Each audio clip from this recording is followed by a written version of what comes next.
Hey guys, सभी मेरे प्यारे व्यूअर्स का वेलकम है YET की एडिटोरियल क्लास में। आज सुबह का फर्स्ट एडिटोरियल हम लेने वाले हैं, मोमेंट ऑफ रेकनिंग इसका टाइटल है।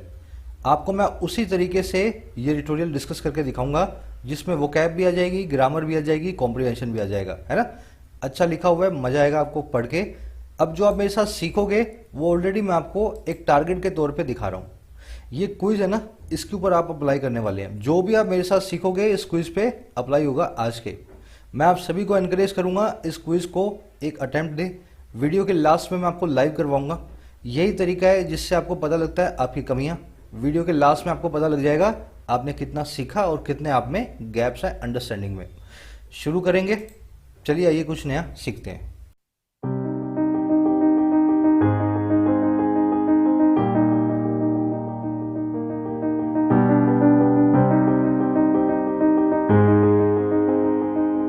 कह रहा मोमेंट ऑफ रेकनिंग, वक्त आ गया है रेकन करने का।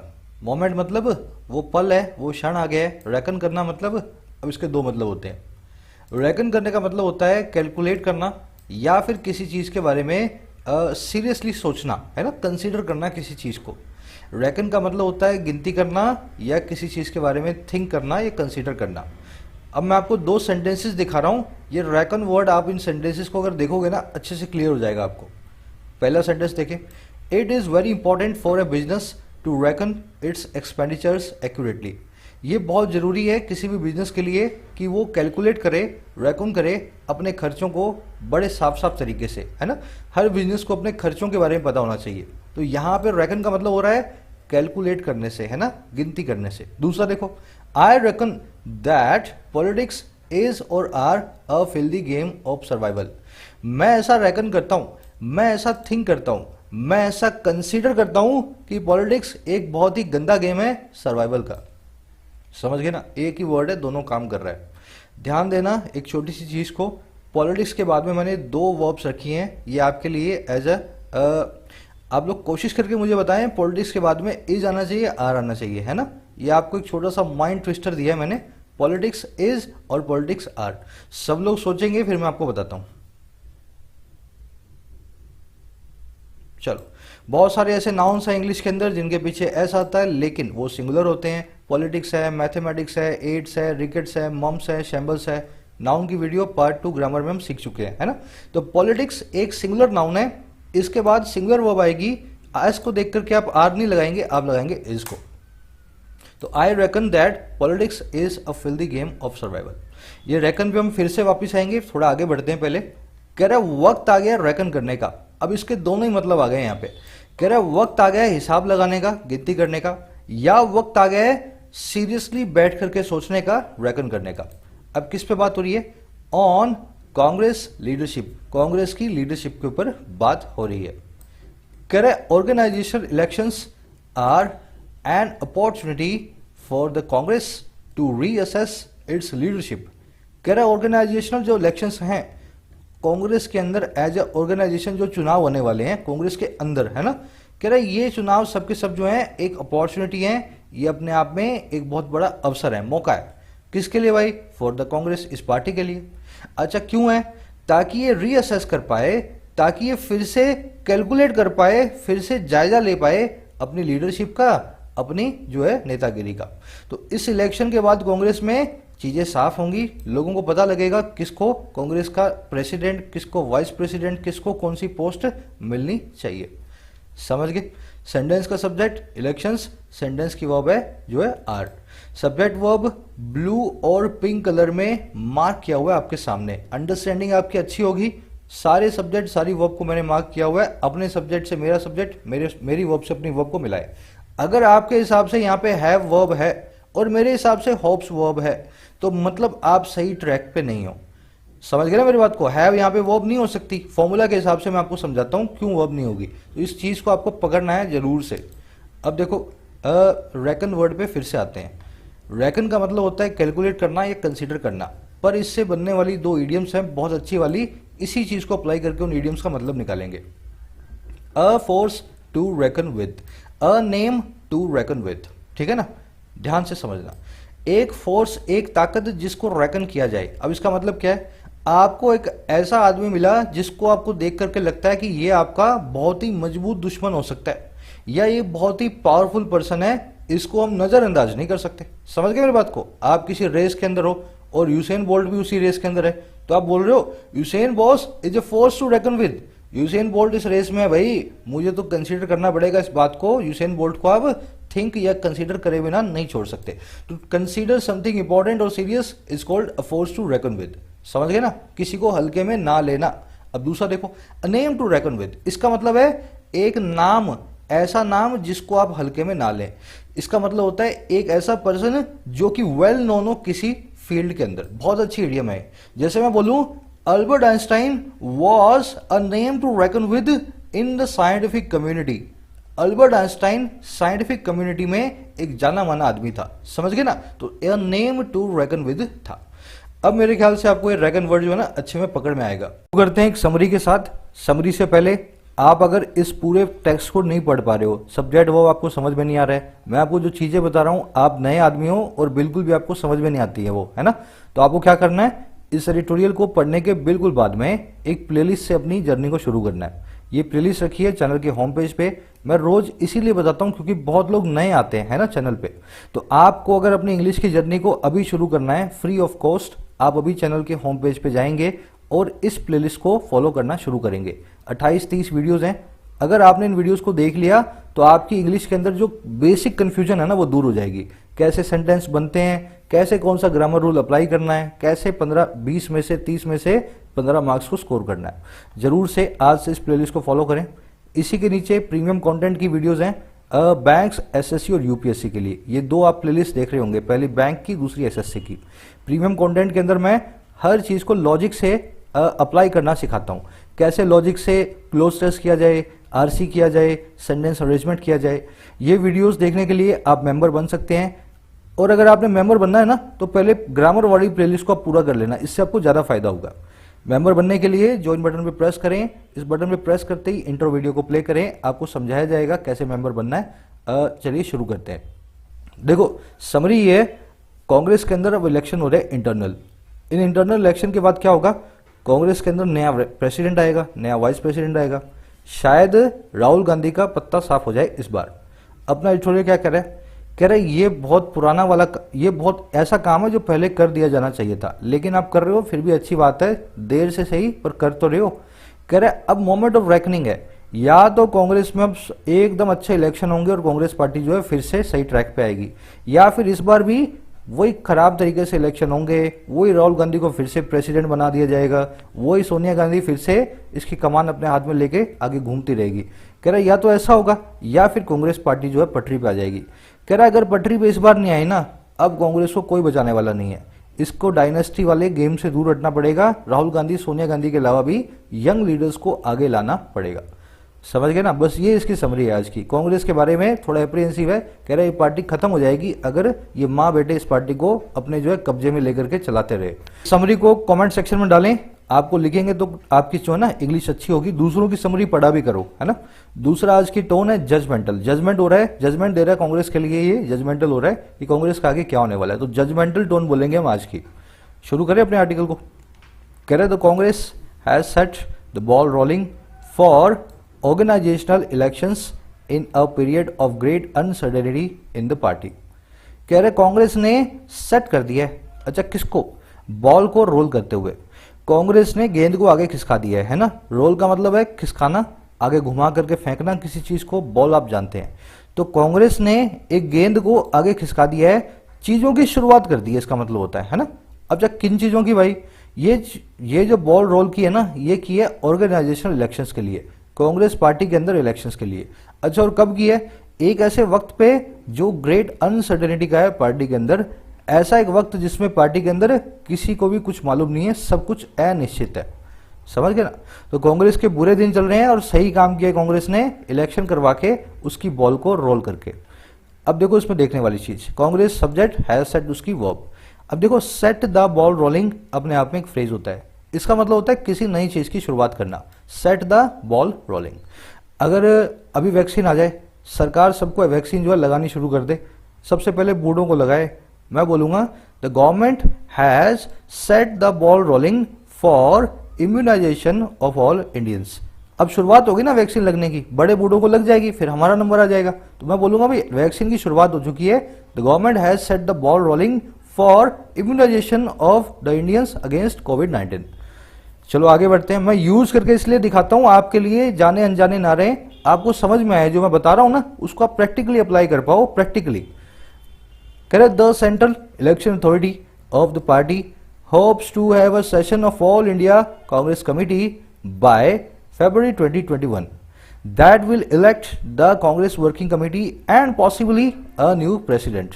कह रहे जो इलेक्शन अथॉरिटी है कांग्रेस के अंदर, जो इलेक्शन अथॉरिटी है ना कांग्रेस पार्टी की, कह रहा ऑफ द पार्टी, कह रहा ये अथॉरिटी होप करती है, इसको एक ही आशा है कि ये एक सेशन रखेगी सारे ऑल इंडिया कांग्रेस कमेटी का, और कब, फरवरी 2021 तक, है ना, बाय फरवरी 2021, फरवरी 2021 से पहले पहले। कह रहे जो कि इलेक्ट करेगा कांग्रेस वर्किंग कमेटी को, और पॉसिबली इलेक्ट करेगा एक नए प्रेसिडेंट को, एक नए इनके राष्ट्रपति को। समझ गए? तो ऐसा होने वाला है। ये कमेटी अथॉरिटी चाहती है कि हम सारे के सारे इलेक्शन फरवरी 21 तक करवा के नया प्रेसिडेंट, नया जो है हेड जो है चुन करके ले आए। सेंटेंस सिंपल है, सब्जेक्ट वर्ब आपने पकड़ लिया होगा। अथॉरिटी की वर्ब होप्स, दैट की वर्ब है विल इलेक्ट, दैट एक रिलेटिव प्रोनाउन है यहाँ पे।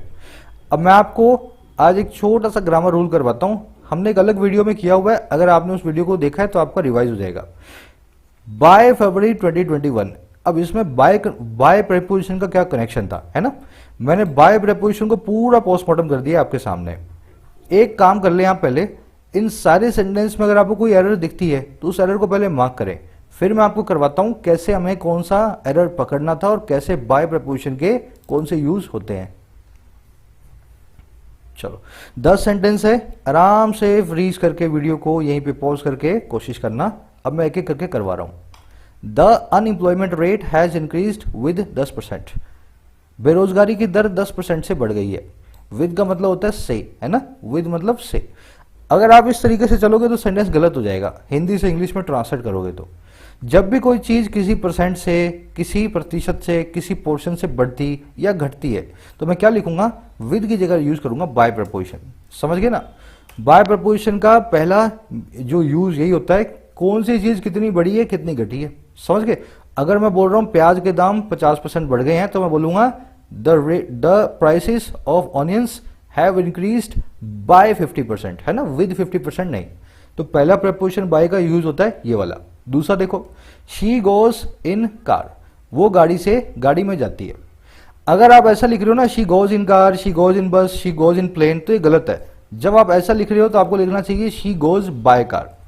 अगर आप किसी व्हीकल से जा रहे हैं तो आप लिखेंगे उसको बाय लगा के। अब ध्यान देना, ये तभी लिखा जाएगा जब आप बाय कार लिख रहे हो, इसका मतलब है वो कार के जरिए जाती है। किसकी कार के जरिए जाता है आपको नहीं पता। अगर आपको ऐसा नहीं लिखना है बाय कार, आपको लिखना है हर ओन कार। समझो मेरी बात को, बाय कार नहीं लिख सकते आप। अब आप यहां लिखोगे इन हर ओन कार। बाय के बाद में सीधे सीधे कार आ सकता है, प्लेन आ सकता है, बोट आ सकती है, बाइसिकल आ सकती है, मोटरसाइकिल आ सकती है, सीधे सीधे। अगर आपको बीच में कार से पहले कुछ और लगाना है, in their car, in a car, अगर ऐसा कुछ लगाना है उस केस में आप इन लगाएंगे, अदरवाइज आप बाय लगाएंगे अगर इनके बाद में सीधे सीधे एक व्हीकल आ रहा हो। समझ गए ना?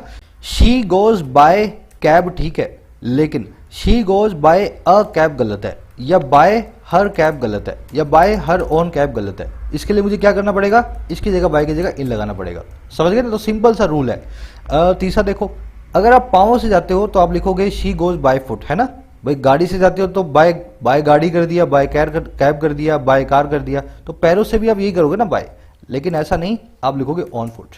तो ये फ्रेज होता है इंग्लिश में पैदल जाने के लिए ऑन फुट, इसको कभी भी बाय फुट नहीं लिखा जाता। मैं आपको रूल भी बता रहा हूँ, साथ में एक्सेप्शन भी बता रहा हूँ, कहाँ पे इस रूल पे क्वेश्चन फंसेंगे, है ना। तो बाय फुट आपको लिख के देगा, आपको वहां पे करना होगा ऑन फुट। अगला देखो, अगर आप अपने क्रेडिट कार्ड से, डेबिट कार्ड से, किसी भी चीज से किसी को पे करते हो तो आप बाय प्रपोजिशन को यूज करोगे। यू कैन पे विद क्रेडिट कार्ड, है ना, क्रेडिट कार्ड गलत है। क्रेडिट कार्ड से पे कर सकते हो तो मुझे लिखना चाहिए you can pay by credit card. अगर क्रेडिट कार्ड है, चेक है, डेबिट कार्ड है तो मुझे लिखना चाहिए you can pay by cheque, है ना, by credit card, by debit card. लेकिन कैश के लिए आप बाय जो है यूज नहीं करते हो। अगर आप ऐसे लिख रहे हो you can pay by cash तो ये गलत है। कैश के लिए एक्सेप्शन क्या है? In cash. तो यहां पे आपने यहां पे एक्सेप्शन नंबर 1 देखी, बाय फुट नहीं होता, ऑन फुट होता है। यहां पे एक्सेप्शन नंबर 2 देखी, बाय कैश नहीं होता, इन कैश होता है। हमेशा जब भी नगद आप भुगतान करेंगे तो इन कैश लिखेंगे, बाय कैश नाम का फ्रेज यूज नहीं करते। अब देखो, my house is by the river, इसका मतलब क्या है? मेरा घर नदी के किनारे है। बाय का मतलब होता है आप कहां पे किसके पास रहते हो। अगर आपका घर नदी के किनारे है, बिल्कुल पास में है, तो आप लिखोगे बाय द रिवर। तो एक नया यूज है बाय प्रीपोजिशन का, कौन सी चीज किसके नजदीक है या किनारे पे बसी हुई है। अगला देखो, a car drove by my house that is situated by a lake, एक गाड़ी निकल गई मेरे घर के पास से। बाय प्रीपोजिशन का मतलब है कौन सी चीज किसके पास से गुजर रही है। आपके घर के पास से या आपके पास से कोई गाड़ी गुजर जाए नजदीक में से, तो आप लिखोगे the car drove by my house. अब इसका मतलब क्या है? मेरे घर के सामने से गुजरी है, मेरे घर के पास से गुजरी है। और कौन सा घर? That is situated by a lake, यहां पे बाय बता रहा है वो घर जो कि एक नदी के किनारे है। तो देखो, दोनों ही तरीके से बाय प्रीपोजिशन यूज होती है। किसी के किनारे बसे हो तो भी ठीक, किसी के पास से गुजर रहे हो तो भी ठीक। लास्ट है, he promise to return my money by Diwali. यहां पे बाय का मतलब है इस डेट तक, उसने रिटर्न करने प्रॉमिस किया वापस करेगा मेरे पैसे को दिवाली तक। मतलब दिवाली से पहले पहले वो पैसे मेरे ले आएगा या दिवाली के दिन मुझे अपने पैसे दे देगा वापस। तो बाय का मतलब होता है एक डेडलाइन के बारे में बताना। और यहां देखो, covid can kill more people by the winters, by का मतलब होता है ड्यूरिंग भी। कोविड ड्यूरिंग जो विंटर्स है ना, ज्यादा लोगों को मार सकता है। अब यहां पे बाय का मतलब है विंटर्स के दौरान, सर्दियों के दौरान। तो बाय प्रीपोजिशन का मतलब ना केवल डेडलाइन होता है बल्कि ड्यूरिंग भी होता है। समझ गए ना? ड्यूरिंग द विंटर्स या by the winters. I like to live by myself, इसका मतलब है मैं अकेला रहना पसंद करता हूं। बाय माई सेल्फ का मतलब है मैं खुद अकेला। बाय योर सेल्फ का मतलब है तुम खुद अकेले। बाय देमसेल्व्स का मतलब है वो खुद अकेले। समझ गए ना? I like to live by myself का मतलब है मैं अकेला रहना पसंद करता हूं। By myself, by plus में रिफ्लेक्सिव प्रोनाउन बताता है किसी का अकेला होने को। लास्ट में देखो, दो प्रीपोजिशन अपने पास प्रीपोजिशनल फ्रेज हैं, लिव बाय और अबाइड बाय। लिव बाय का मतलब होता है गुजारा करना, अबाइड बाय का मतलब होता है सख्ती से फॉलो करना। You can not live by this salary, आप इस सैलरी में गुजारा नहीं कर सकते। We should abide by the constitution, हमें कॉन्स्टिट्यूशन को हमेशा सख्ती से फॉलो करना चाहिए। तो ये देखो, बाय प्रपोजिशन का मोटा मोटा मैंने आपको पोस्टमार्टम बता दिया। इस 10-12 तरीके से बाय प्रपोजिशन यूज होती है। समझ गए ना? इसी पे अपना आज का क्विज बेस्ड है, आप इसको रिपीट कर सकते हैं। इस पे हमने एक 5 मिनट की वीडियो भी की हुई है, मैं वो वीडियो यहां डाल रहा हूं। अगर आपको इसको सिस्टमेटिकली सीखना है जो मैंने आपको बताया और भी एग्जांपल्स के साथ, तो उस वीडियो से आप सीख सकते हैं। तो आप ध्यान दें, यहाँ पे all India Congress committee by 2021, तो फरवरी 2021 तक ये काम करवाएंगे। समझ गए ना? यहाँ पे बाय बात कर रहा है एक डेडलाइन की, जैसे वो आदमी दिवाली तक मेरे पैसे देने वाला था, वैसे ही इलेक्शन होने वाले हैं फरवरी 2021 से पहले पहले। चलिए आगे बढ़ते हैं। वीडियो मैंने ऊपर डाल दिया, आप इस वीडियो से यूज करेंगे ना, देखेंगे तो बाय प्रपोजिशन आपको अच्छे से क्लियर हो जाएगी और अच्छे से। The post of the president has been vacant after Rahul Gandhi resigned in the aftermath of the Lok Sabha election debacle in 2019। कह रहे जो ये पोस्ट है ना प्रेसिडेंट की, द पोस्ट, ये खास जो डेजिग्नेशन है, होदा है, कुर्सी है प्रेसिडेंट का, ये रहा है वैकेंट, ये रहा है खाली। और कब? जब राहुल गांधी ने रिजाइन कर दिया इन द आफ्टरमाथ ऑफ, बाद में लोकसभा इलेक्शन डिबैकल के, लोकसभा इलेक्शन में बहुत बड़े फेलियर के। और कब हुआ था ये? 2019 के अंदर। तो तब से ये पोस्ट वैकेंट पड़ी है, तब से वो ये जो है पोस्ट खाली पड़ी है।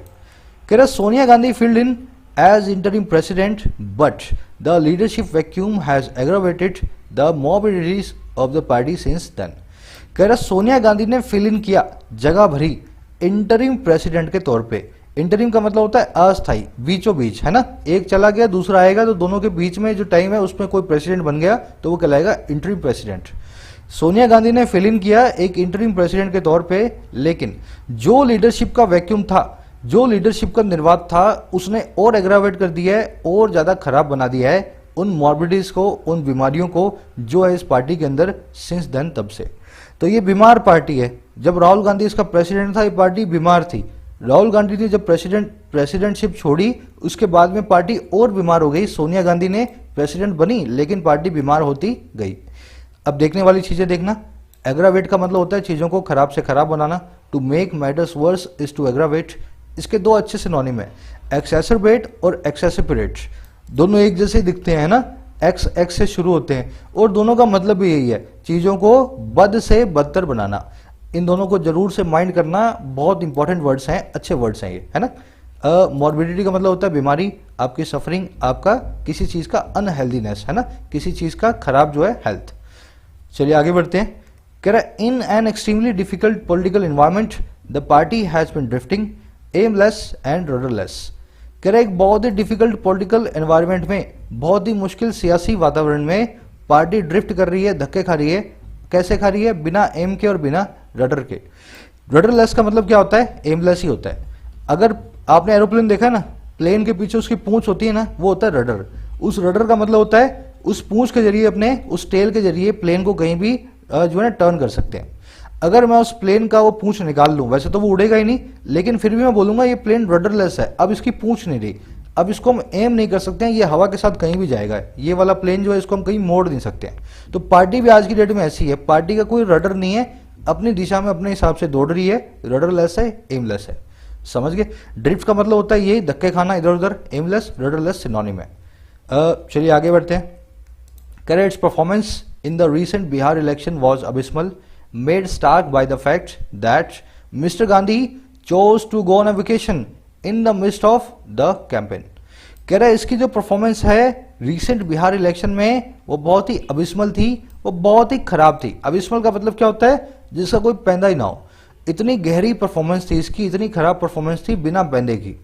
और कह रहा है जो कि बहुत स्टार्क बनाई गई, जो कि एकदम साफ दिखी हमें बाय द फैक्ट, इस फैक्ट से, दैट वो ये कि मिस्टर गांधी जो है, मिस्टर राहुल गांधी जो हैं, उन्होंने चूज किया कि वो छुट्टी मनाने जाएंगे कैंपेन के बीच में, in the mist of the campaign.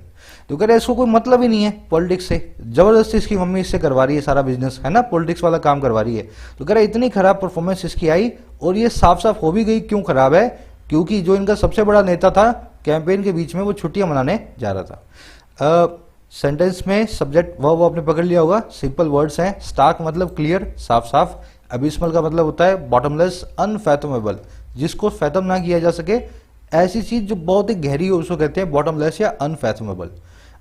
In the mist of का मतलब होता है बीचों बीच, है ना, इसको हम अमिट भी बोलते हैं, अमिट। अमिट द कैंपेन भी होता तो भी ठीक होता। कह रहे earlier it loss power in Karnataka and Madhya Pradesh and almost loss in Pakistan. कह रहा पहले भी ये लूज कर चुकी है पावर को कर्नाटका में और एमपी में, और ऑलमोस्ट लूज कर चुकी थी राजस्थान में। तो कह रहा है ये सब जगह अपनी सरकार बनाने के बावजूद भी अपनी पावर्स को लूज करती जा रही है, सरकारें इनकी गिरती जा रही हैं। इट की दो वर्ब्स हैं, पहली है लॉस्ट, अगेन दूसरी वर्ब है लॉस्ट एंड प्रपोजिशन के एंड कंजंक्शन के बाद। अब मैं थोड़ा फास्ट प्रोसेस कर रहा हूं क्योंकि सिंपल हैं सारे के सारे जो ना सेंटेंसेस, थोड़ा आप भी मेरे साथ फास्ट प्रोसेस करना।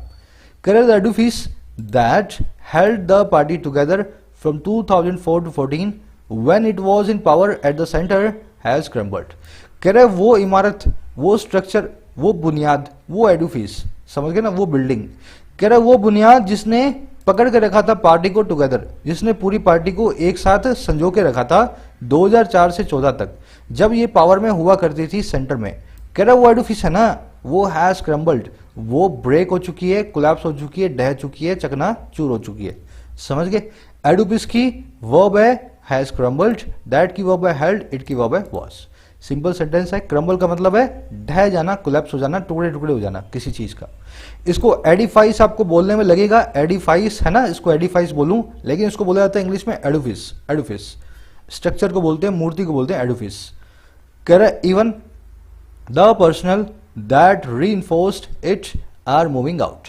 कह रहा यहां तक कि वो पर्सनल, वो लोग, वो पार्टी के कार्यकर्ता जिन्होंने रीइंफोर्स किया था, जिन्होंने फिर से स्ट्रक्चर को खड़ा किया था, फिर से इन्फोर्स किया था, वो भी मूव आउट कर रहे हैं, वो भी पार्टी को छोड़ करके जा रहे हैं। समझ गए ना? जैसे कि अपना था सिंधिया, है ना, तो सारे बड़े बड़े लीडर्स जो हैं जिन्होंने इस पार्टी की बुनियाद रखी थी, वही लीडर्स पार्टी को छोड़ गए, मूव आउट हो रहे हैं बीजेपी में। अब देखने वाली चीज पर्सनल, सिंपल सा कॉन्सेप्ट है।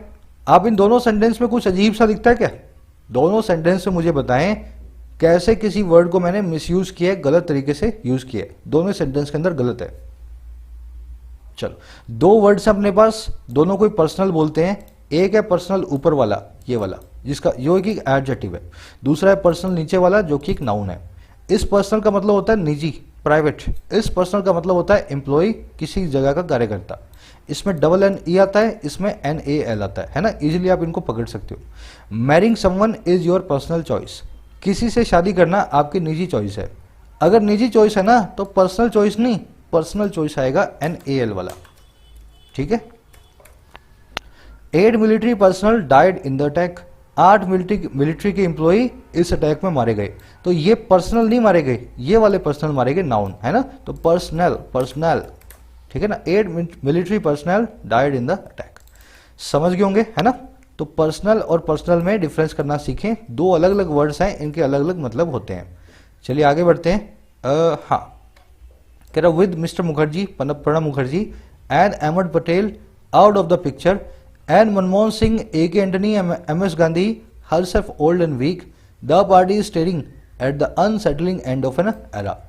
कह रहे साथ ही, और किसके भाई, प्रणब मुखर्जी के और अहमद पटेल के आउट ऑफ पिक्चर होने के साथ ही, दोनों तो अब ये स्वर्गवासी हो गए हैं, है ना। तो कह रहे इन दोनों के खत्म हो जाने के साथ ही हुआ क्या, कह रहा और मनमोहन सिंह के, ए के एंटनी के और सोनिया गांधी खुद के बहुत ही बूढ़े और वीक होने के साथ ही, कह रहा हुआ क्या, जो ये पार्टी है ना स्टेयर कर रही है, ये पार्टी घूर रही है एक ऐसे एंड पे, एक ऐसी एरा के, एक जो कि बड़ा अनसेटलिंग है, जो कि बहुत ज्यादा बेचैन करने वाला है। कह रहा सब बड़े बड़े पुराने जो हैं इस पार्टी में या तो स्वर्गवासी हो गए हैं या ऑलरेडी जो है होने के रास्ते पे हैं, है ना, बहुत बूढ़े हैं और वीक हैं। कह रहा इसी चीज के साथ में ये पार्टी अब एक अनसेटलिंग एंड की तरफ देख रही है, इसके एरा का, इसके युग का एक एंड आने वाला है। अनसेटलिंग का मतलब है जो आपको सेटल ना होने दे, जो बहुत बेचैन रखे आपको, है ना, बहुत परेशान करे, अनसेटलिंग। चलिए अगले सेंटेंस की तरफ बढ़ते हैं, पैराग्राफ की तरफ। कह रहे many leaders of the party have begun to air their concerns publicly. कह रहे बहुत सारे लीडर्स जो है ना पार्टी के, उन्होंने शुरू कर दिया है बिगन, उन्होंने काम को कर दिया शुरू। और क्या भाई, सब तरफ फैलाना। एयर का मतलब होता है सबको बताना, और किसको बताना, उनके कंसर्न्स को, चिंताओं को, और कैसे बताना, पब्लिकली। तो बहुत सारे लीडर्स पब्लिकली अपनी आवाज को पार्टी के खिलाफ उठाने लगे हैं, एयर करने लगे हैं। एयर करने का मतलब होता है ब्रॉडकास्ट करना, है ना, टीवी में बोल दो, अखबार में बोल दो, न्यूज़पेपर में बोल दो, किसी न्यूज चैनल पे आके बोल दो। अगर आपने अपनी बात को सबके सामने रख दिया ऐसे टीवी न्यूज़पेपर में, तो आप अपनी बात को एयर कर रहे हो, ब्रॉडकास्ट कर रहे हो, है ना। कह they have not yet challenged the leadership of the Gandhi dynasty but it is now entirely possible that they will. कह रहा उन्होंने अभी तक चैलेंज नहीं किया है, अभी तक चुनौती नहीं दी है गांधी के डायनेस्टी को, इस माँ बेटे के राज को, है ना, अभी तक उन्होंने चैलेंज नहीं किया। कह रहा लेकिन अब ये एंटायरली पॉसिबल है, पूरी तरीके से असंभावित है कि वो करेंगे। तो अभी उन्होंने अपनी बात रखी है, आने वाले 5 महीने, 6 महीने, 10 महीने या 1 साल में आप देखोगे कि वो इस माँ बेटे को गाली भी देंगे। इस सब के सब लोग जो है परेशान है कांग्रेस पार्टी से। कह रहे dynastic leadership is never desirable but mister Gandhi has added to the party's was by being an uneasy air. कह रहे डायनेस्टिक लीडरशिप जो है ना कभी भी डिजायरेबल नहीं होती। बाप का बेटा जो है राजा बने, डायनेस्टिक लीडरशिप हो, कह रहे ऐसी राजशाही कभी भी डिजायरेबल नहीं होती, कभी भी ये अच्छी नहीं होती। लेकिन मिस्टर गांधी जो है ना वो तो पार्टी के वॉज में, पार्टी की परेशानियों में ऐड टू ही करता जा रहा है। ये राहुल गांधी नाम का आदमी पार्टी की परेशानियों में उनमें बढ़ोतरी करता जा रहा है। और कैसे, एक अनईजी एयर बनके, एक ऐसा वारिस बनके जो बिल्कुल भी इजी नहीं है, बहुत ही अनसूटेबल है ना। तो कह रहा है वैसे ही राजशाही बहुत खराब होती है, ऊपर से हमारा यहाँ पे जो सिक्का भी खोटा है, राहुल गांधी जो है पार्टी के वो उसके अंदर ऐड करता जा रहा है, क्योंकि वो सही वारिस नहीं है, पॉलिटिक्स के अंदर उसका सही जो है ना जो है उसकी पकड़ नहीं है। वो उसका मतलब होता है परेशानियां, डिफिकल्टीज, आपका मुश्किल वक्त होता है आपका बॉस। कह रहे by refusing to hold office and seat control at the same time mister Gandhi has cornered the Congress into a gridlock. कह रहे बाय रिफ्यूजिंग, रिफ्यूज करके, मना करके, होल्ड ऑफिस करने को, इसने बोल दिया मैं कोई ऑफिस होल्ड नहीं करूंगा, मैं कोई प्रेसिडेंट वाइस प्रेसिडेंट नहीं बनूंगा, कह रहा ऐसा करके, और सीट कंट्रोल करने को, और मैं कंट्रोल को भी सीट नहीं करूंगा, मैं नियंत्रण को भी जाने नहीं दूंगा एट द सेम टाइम, उसी वक्त। तो ना मैं प्रेसिडेंट बनूंगा लेकिन ना मैं प्रेसिडेंट की पावर्स को छोड़ूंगा। कह रहा ऐसे दोनों काम को सेम टाइम पे करके, एक ही वक्त पे करके गांधी साहब ने कॉर्नर कर दिया है कांग्रेस को एक ग्रिड लॉक में, एक गतिरोध में। कांग्रेस के पास ना आगे जाने का रास्ता है ना पीछे आने का रास्ता है, राहुल गांधी ही कांग्रेस को चला रहा है और राहुल गांधी वो पर्सन है जो कांग्रेस का प्रेसिडेंट नहीं बनना चाहता। समझ गए? अब देखो सेंटेंस में देखने वाला वर्ड है ग्रिडलॉक। इसको आपको मैं इमेजिन करके दिखाता हूँ, विजुअलाइज करना। कभी कभी आप जो है सर्कल्स पे देखते हो जहां पे ट्रैफिक आपस में फंस जाता है। 4-6 गाड़ियां जो आपस के अंदर जो है एक दूसरे में स्टक हो गई, कोई गाड़ी आगे नहीं आ पा रही, कोई गाड़ी पीछे नहीं आ पा रही, है ना। तो उसको कहते हैं ग्रिड लॉक। एक ग्रिड सा बन जाता है और सब गाड़ियां लॉक हो जाती हैं। इसको गतिरोध भी बोलते हैं। ना आपके पास आगे जाने का रास्ता है ना पीछे आने का रास्ता है, सिचुएशन में कोई इंप्रूवमेंट आपको नहीं दिख रही, वहां पे आपको एक ट्रैफिक वाला बुलाना पड़ेगा, उन गाड़ियों को सुलझाएगा। तो इसको कहते हैं ग्रिड लॉक। इसके सब सिनोनिम है, सबके सब देखो, dead lock, face of, stalemate और इम्पैस। चारों का मतलब यही है जब चीजें फंस जाती हैं इस कदर कि वो आपस में इतनी उलझेंगी, आप उनको सुलझाओगे नहीं तो वो उलझी रहेंगी। चलिए आगे बढ़ते हैं। कांग्रेस का भी ऐसी हालत है, ग्रिडलॉक में कांग्रेस। कह रहा organisational elections could be an occasion to breathe some life into the party, it will, हाँ इतना ही है।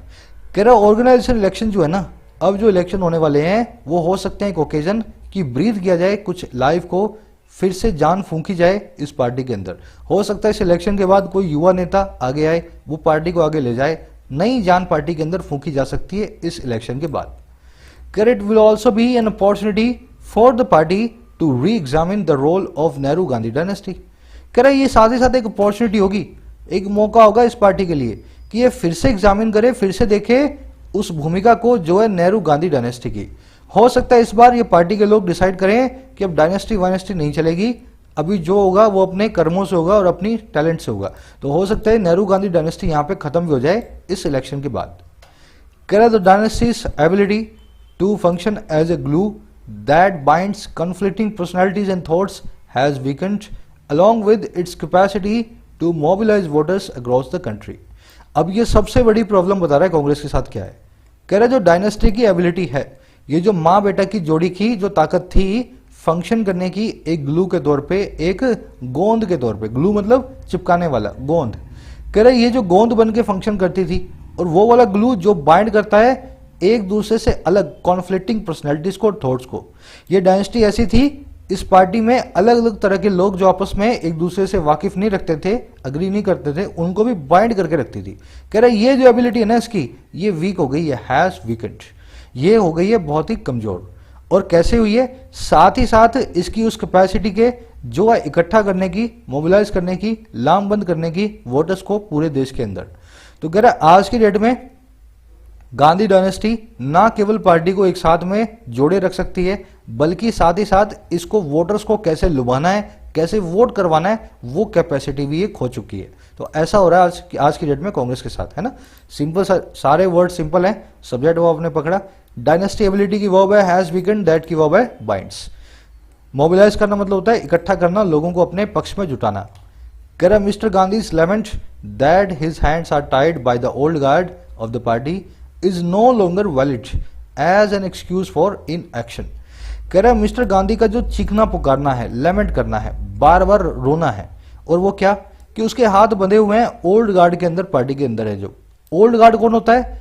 पार्टी के ऐसे पुराने लोग जो कि बदलाव नहीं चाहते हैं, है ना, बूढ़े बूढ़े नेता।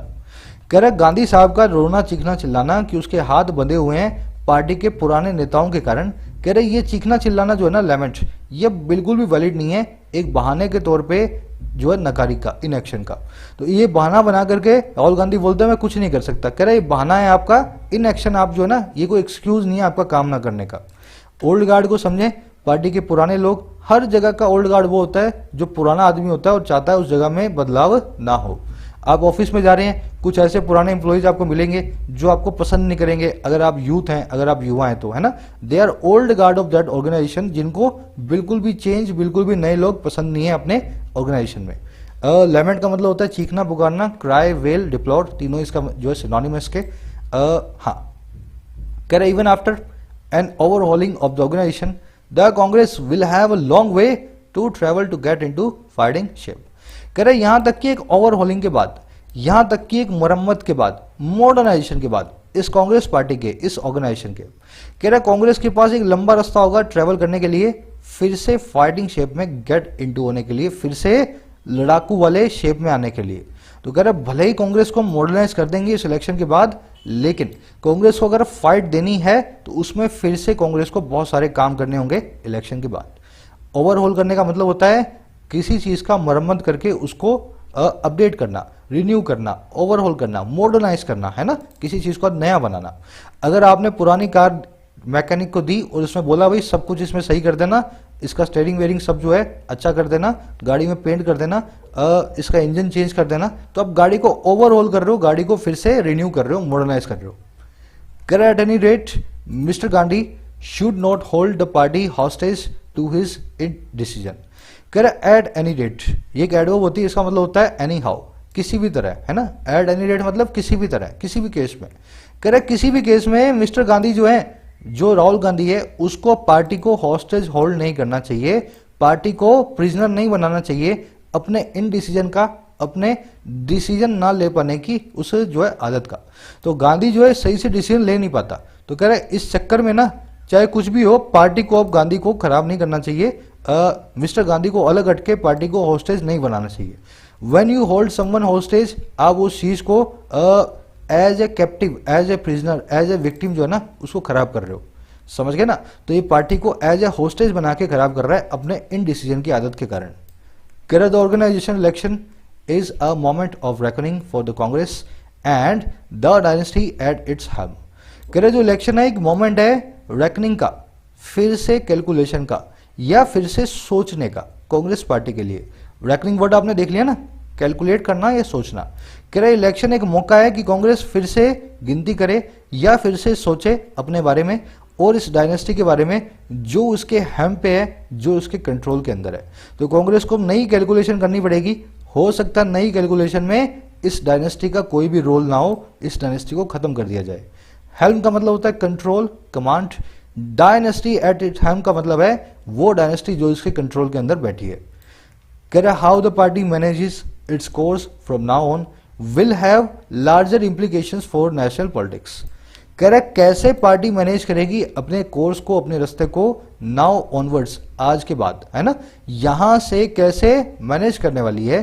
कह रहा ये जो पूरी चीज है ना, ये जो नाउन क्लोज है विल हैव, ये इसका होगा बहुत ही बड़ा इंप्लीकेशन, बहुत ही बड़ा इसका रिजल्ट नेशनल पॉलिटिक्स के अंदर। तो कह रहा अब कांग्रेस जो करेगी आप आने वाले 20 सालों में उसका नतीजा देखोगे हमारे देश की सियासत के अंदर। इंप्लीकेशन होता है रिजल्ट, आउटकम, रेमिफिकेशन, किसी चीज का नतीजा। देखो यहां पे पूरा फ्रेज जो है इस क्लोज, पूरा क्लोज जो है इसका सब्जेक्ट बन के बैठा है। तो कभी कभी ऐसा भी होता है, कैसे पार्टी मैनेज करेगी अपने आप को, इसके बड़े जो है रिजल्ट्स होंगे। तो यहाँ पे क्लोज की वर्ब है विल हैव, ये आप तब पहचान पाओगे जब आप सब्जेक्ट वर्ब को मिलाना सीखोगे।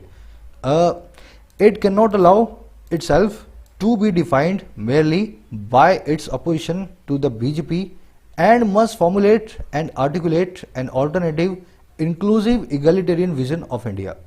कह रहे जो कांग्रेस है, इट का मतलब है कांग्रेस, है ना। कह रहे कांग्रेस अलाउ नहीं कर सकती अपने आप को, कि नॉट अलाउ इटसेल्फ, और क्या डिफाइन होना खाली खाली एक अपोजिशन के तौर पे, विपक्ष के तौर पे बीजेपी के लिए। तो कह रहे कांग्रेस की पहचान अपने आप की इतनी ही नहीं होनी चाहिए कि हम बीजेपी के दुश्मन है ना। इसी बात से कांग्रेस अपने आप को डिफाइन होने देना नहीं चाहेगी। और कह रहे इसी कांग्रेस को फॉर्मुलेट करना चाहिए, बनाना चाहिए, इस्टेब्लिश करना चाहिए और आर्टिकुलेट करना चाहिए, साफ साफ बताना चाहिए एक ऑल्टरनेटिव को, और जो कैसा है, जो है इंक्लूसिव और इगैलिटेरियन विजन है इंडिया का। एक ऐसा विजन है हमारे देश का, एक ऐसा फ्यूचर है हमारे देश का जो अल्टरनेटिव है, बीजेपी से अलग है, जो इंक्लूसिव है, जो उन लोगों को भी इंक्लूड करता है जिनको बीजेपी नहीं कर पाई, और इगैलिटेरियन है, सबके लिए समान है, इक्वल है, जस्ट है।